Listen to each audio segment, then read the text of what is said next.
Welcome back to Suture South Africa. I'm Nikki Nash as always, and today you guys join me inside the Ford Puma. I was privileged enough to launch this car late last year in December, and the launch video is on the channel, so click the link in the description box below or the pop-out banner. So I've spent a week with this vehicle, so I'm going to tell you every single thing you need to know about this car, from the exterior look of the vehicle, interior look of the vehicle, and cost of ownership and my overall thoughts of the vehicle, whether you should buy it or not. So speaking about the exterior look of the vehicle, I'm not necessarily a fan of the whole Puma range, whether it's the titanium and the ST line. So from the exterior look of the vehicle, from the front, that's what I'm not a fan of. Just doesn't look good to me. Like, it's not my cup of coffee, but I don't necessarily mind it. And the weird thing is that I think I'm the weird one, because I've been getting so many compliments from people as I've been driving this vehicle for the past week. People kept telling me that I have a very beautiful vehicle and they like how it looks in front. So I think I'm just the odd one out in terms of the look of the vehicle. And so with me, the part that I like is the rear end of the vehicle. I like the whole light design at the back. The whole look of the car at the back is where I really like. So for me, I think a car needs to look good at the back, and I think that's one of my weak spots in terms of vehicles. The car needs to look good at the back, and I like the look of this vehicle at the back. Side profile of the vehicle, it's okay. I can live with it. It's not too bad, not too shabby.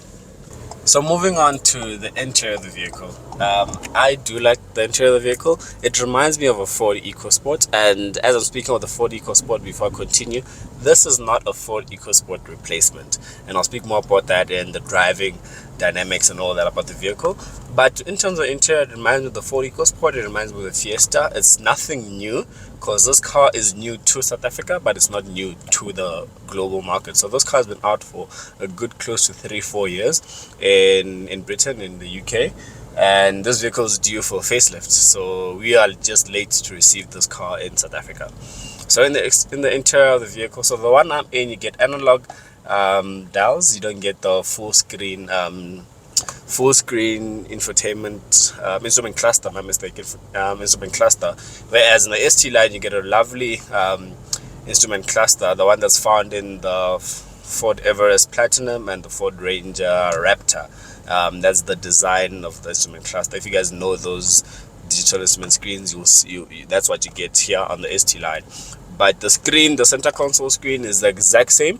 There's no difference whether you're in the titanium, the one I'm in, or the ST line. And that's where I don't necessarily like this vehicle, is that the screen is out of date. It's the same screen that you guys find in the Ford Fiesta, the outgoing Ford Fiestas, the EcoSport, and I'm in something that is significantly more expensive than those two vehicles that I just mentioned, and I'm getting the same features in terms of the touchscreen infotainment system, and it's something that I do not like. I feel like Ford could have done a bit more, but yet again, this car is old, so it makes sense. And when I say this, that I've had a couple of passengers in the vehicle, and they said this is not the Ford way. So they say this is not the Ford way because it doesn't have that big TV screen that Ford puts in for their infotainment system. So I do get when people say this is not the Ford way. We are used to so big screens, so when you get into a Ford that doesn't have a big screen, it's a bit out of place. But you get these lovely seats. These seats are good. These are cloth seats, and they're still quite good fitting seats. In the ST line, you get leather seats. So there's a few things that this car doesn't have that the ST line has, and I'm going to mention that in terms of the interior. I mentioned is the instrument cluster, digital instrument cluster. It has black roof lining and double sunroof, panoramic sunroof. It has leather seats and massage seats. The ST line, this one doesn't have that. The ST line has electric seats. This doesn't have electric seats. Interestingly enough, both vehicles, the titanium, the one I'm in, and the ST line, do offer adaptive cruise control. But there's just a few things here and there that really differentiate the two things. The main things with the two vehicles is from the exterior of the vehicle. Like, you can see that this is an ST line. So that's the main differences. And speaking about the main differences, let's go into the driving dynamics and the drive of the vehicle and what it's powered by. So this car is powered by a 3-cylinder 1-liter turbocharged engine, which produces 92 kilowatts and 170 newton meters of torque. That's okay for city driving and daily use. That's enough power. It gets the job done. If you want to do the school run, you could do the school run. But for someone that wants the car on a day-to-day basis, going on the highway, it is peppy enough. It does put your foot down See, it does go. Like, it does offer the power that you needed. Obviously, it's not like insane amounts of power. It's just power to get by. I do wish this car had like maybe like a 130 kilowatt engine or 140 kilowatt engine, like the car that I'm gonna mention, which is the T-Roc, which it competes with. And the T-Roc offers you can get a 2-liter T-Roc that produces 140 kilowatts. So if this had another engine option, it would have been great. But looking at how the pricing is right now, that engine would have been very pricey. So in terms of the drive and the comfortability of the vehicle when driving, as much as I say this is not a Ford EcoSport replacement, it doesn't feel like an EcoSport, and the price difference from like the outgoing EcoSport and this is justified by how the drive of the vehicle feels. It's much more premium. It's a good feeling vehicle. Like when you drive this vehicle, you can tell that this is not a Ford EcoSport. You can tell that this is not a Fiesta. It just has that bit of a flush finish. It's much better in terms of the driving. You can feel that it's something a bit more premium, although it looks the same in the interior, but it's something that does justify the pricing jump from the two vehicles. Just doesn't justify the price of the vehicle, but it makes sense when you say this car is priced at is 100,000 rand, 200,000 rand more than the Fiesta and the EcoSport. But on a day-to-day driving, you will enjoy this vehicle. You will get the job done. And speaking of the practicality of the vehicle, so where I'm sitting as a driver is decent enough. The only part where it becomes a problem is when you move to the rear seats of the vehicle. So when you're gonna load people, not load people, when there's people in the vehicle, load people as if they're goods. But when people get in the vehicle at the back, the capacity is not the practicality is not the best.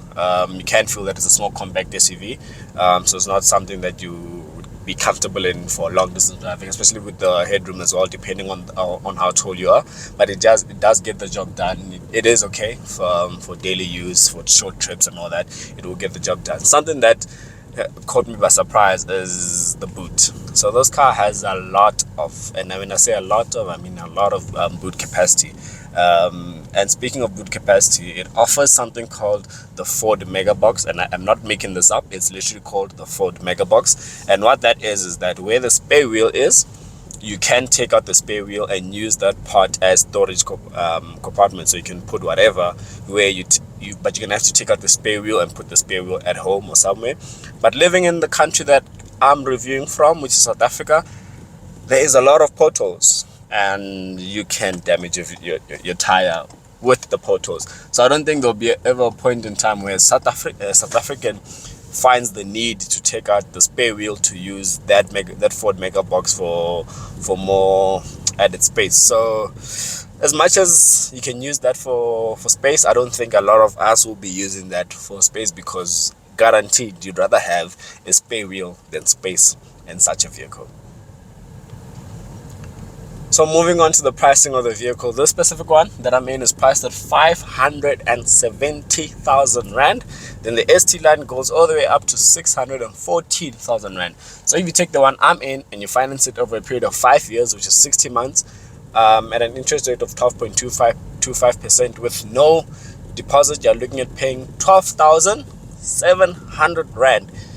And it is a lot of money for this vehicle, and I personally don't think it's worth it, more especially this specific one being a later model. Like, it's late into the country, so a facelift is on the table, and there is so many other vehicles for that amount of money that you can get, especially the small compact SUVs.